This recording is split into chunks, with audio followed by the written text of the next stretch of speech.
Thank you, Senator Tabitha. Senator Edwin Sifuna.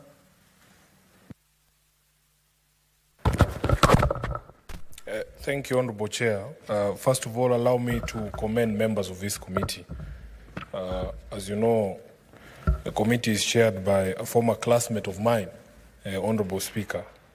And it is such bold decisions that make me proud of being a member of this House, that we can look at legislation objectively and say we have issues with this proposed legislation and that we cannot support it. In fact, some of us have taken a position on previous legislation that has been sponsored to this House or originated from the National Assembly, that if a bill is unconstitutional, you should not even entertain the thought of subjecting it to a third reading where you then introduce amendments, because our position in the minority is that you cannot introduce any amendments to breathe life into an unconstitutional bill, and that an unconstitutional bill should be dealt with forthright from the beginning as an unconstitutional bill. So, Honourable Speaker, I see the members of this committee here are people that I would take their position very seriously. I see that Senator Catherine Muma is a member here, Senator Veronica Maina, and of course Andrew Omtata Okoiti, people whose advice on the constitutionality or otherwise of any piece of legislation I take very seriously. Honourable Speaker, there are 3 or 4 examples that I wanted to give, and I saw that the chair of the committee himself ran us through as a House some of those unconstitutional provisions, and this is what led to the conclusion by the committee that we as a House cannot abide by some of these proposals. But I want to challenge the committee that after we reject this bill, I think one of the problems we allow ourselves to get into, Honourable Speaker, is to allow such bills to originate from the National Assembly. How do they beat us to originating such legislation? In the historical relationship between these two houses, the Senate has always complained of being the one that is being sidelined, the one that is being undermined at every turn. Then if we are going to have legislation to repair that relationship, we as the wearer of the shoe, honestly, Honourable Chair, should be the ones originating the legislation that we believe will cure this particular problem. And I know that a bill originating from this House to cure this relationship would be far much purer, because we are motivated in this House by the desire to see these constitutional institutions working and nothing else. I would trust this House to prescribe the medicine to this problem than any other place. So, Honourable Chair, even as we argue for the rejection of this bill, even as we reject this bill, I would very much challenge the members of the JLAC committee to, with haste, put out our own version of a bill to guide the relationships between these two houses.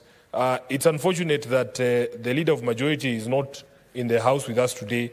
Honourable Cheruyot is somebody who has walked this journey of the relationship of these two houses, including the interpretation of Article 110, the matter that is before the Supreme Court, and what needs to be done. And he has cautioned us that during debate of this matter, we should not make it as if the entire National Assembly is in fact at odds with the Senate.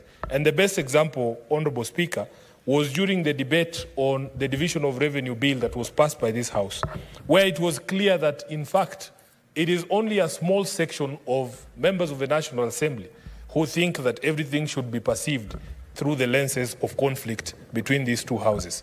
But a vast majority of the members of the National Assembly, and you will see this demonstrated, Honourable Speaker, when we go to mediation over the Division of Revenue Bill, there are people who actually believe in devolution and making sure that these institutions of devolution, including the Senate, work. Honourable Speaker, as you yourself or the chair of the committee rightfully pointed out, if you look at a provision such as the one that you referred to, or the chair referred to, relating to when a dispute can be said to have arisen or when it needs to be dealt with in accordance to Article 110(3). Honourable Speaker, Section 6 of that bill wants to rewrite Article 110(3) of the Constitution, because the wording of Article 110.3, and I have my copy of the Constitution here, presupposes that any dispute will be dealt with prior to any of the bills being introduced in any or either of the houses.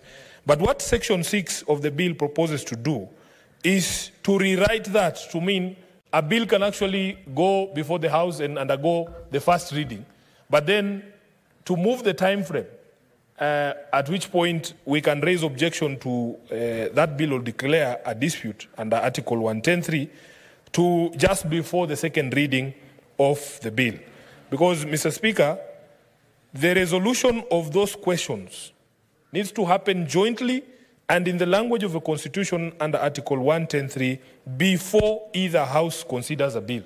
Now, I don't know what the National Assembly defines consideration as, or when consideration of a bill begins. But surely, Honorable Speaker, by the time you are introducing a bill at the first reading, that is consideration of the bill, and all matters must have been resolved before that is done. Secondly, Honorable Speaker, you yourself have made reference, and honorable colleagues who have spoken before me, to the provisions of Section 19.6 of the bill on the question of public participation. Again, Honorable Speaker, under Article 118 of the Constitution on public access and participation, there is a requirement, Honorable Speaker, that every single piece of legislation that is being considered by either House go through public participation. In fact, my argument, Honorable Speaker, is it doesn't matter where this bill originates.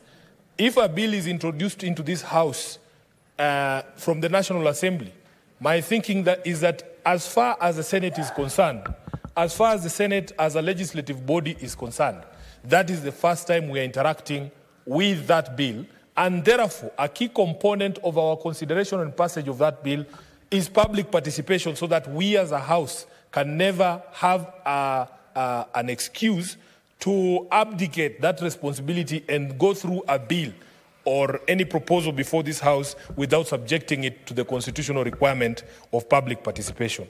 When Senator Maanzo was speaking, he made reference to the housing bill that was introduced from the National Assembly as well. And, Honorable Speaker, the Hansard will bear me witness that we in the minority... Senator Sifuna, just hold. Senator Karen, the chair earlier on cautioned you against what you're doing. You're out of order. Proceed, Senator Sifuna. Honorable Speaker, I was saying that if you look at the Hansard, we in the minority, during debate on the housing bill, were of the opinion that, in fact, because housing is a devolved function, because it is a legislative mandate of this House to deal with questions of housing, we needed to subject that bill to our own independent public participation to find out the views of Kenyans, Honorable Speaker. And the word of caution, of course, results from the fact that previously we have seen very shambolic so-called public participations before the National Assembly. And in fact, Mr. Speaker, one of our biggest shame as a nation was where public participation is conducted on a bill before the National Assembly, specifically the Finance Bill of 2023. 99% of the people appear before the committee, relevant committee, and oppose the provisions of that bill. And in the end, all of those proposals, all of those suggestions from ordinary Kenyans, from the Kenya Association of Manufacturers, from civil society, from all those quarters, are ignored and the bill is passed anyway. And we hear leaders in the National Assembly pronounce themselves at funerals and other public events that the bill will pass, not even a comma will be amended.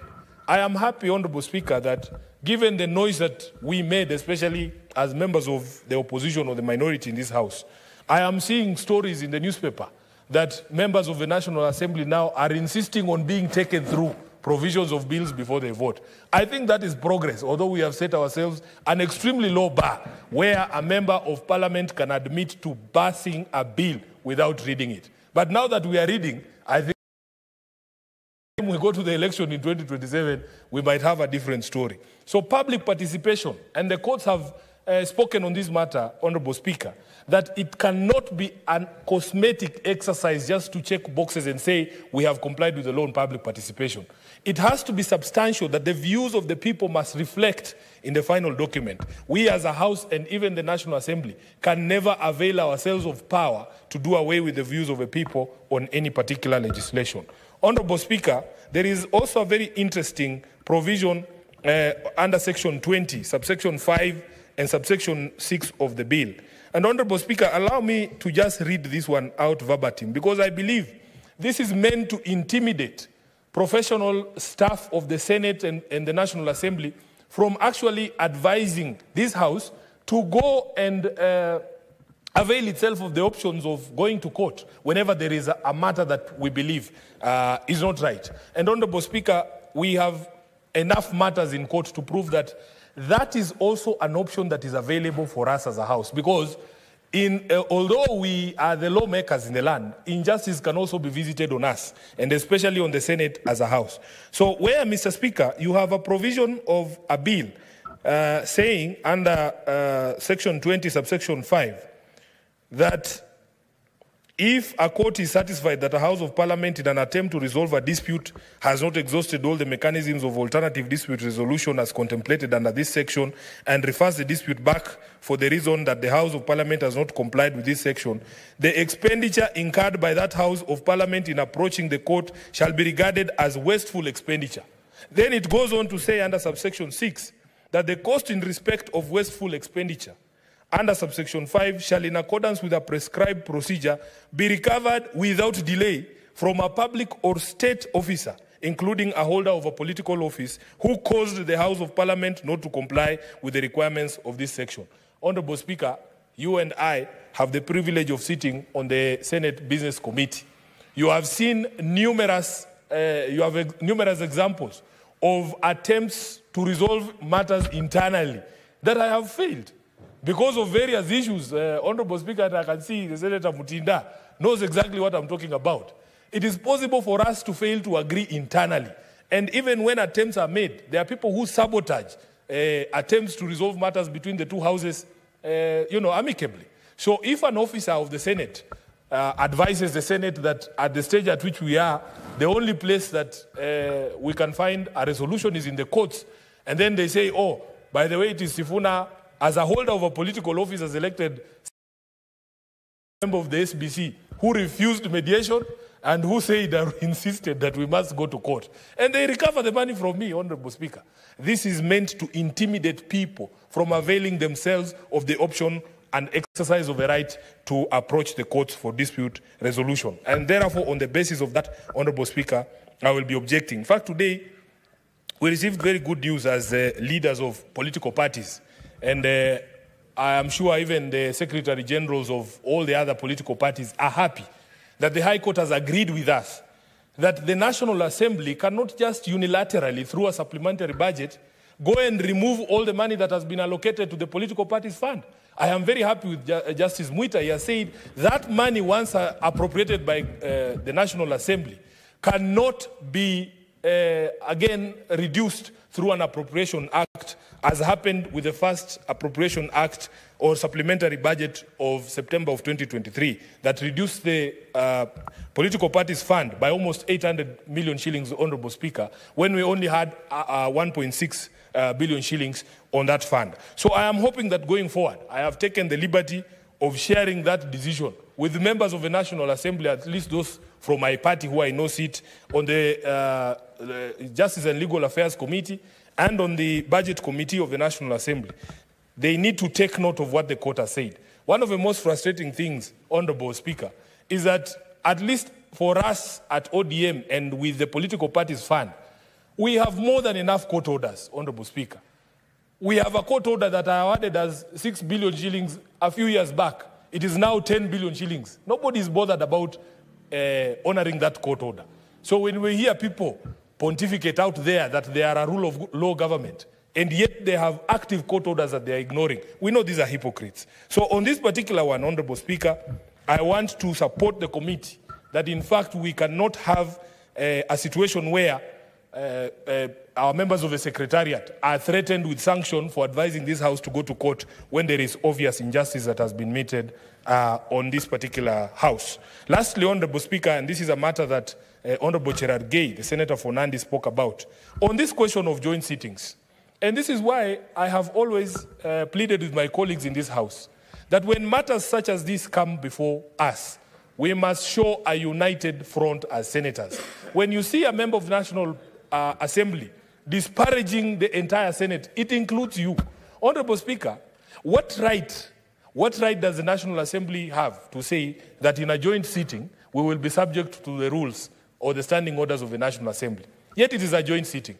In fact, the fair thing to do, and I'm sure if these rules or these proposals originated from the Senate, we would have special joint sitting rules that accommodate all those, both houses.